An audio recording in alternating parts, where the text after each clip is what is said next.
If you want to change the touch sound on Samsung Galaxy A36 5G, you can go to Settings.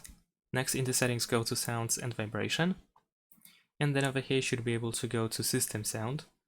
If you do so, then you have the option to change System Sound Theme. And if you use a different theme, you have different sounds when you touch any of the buttons.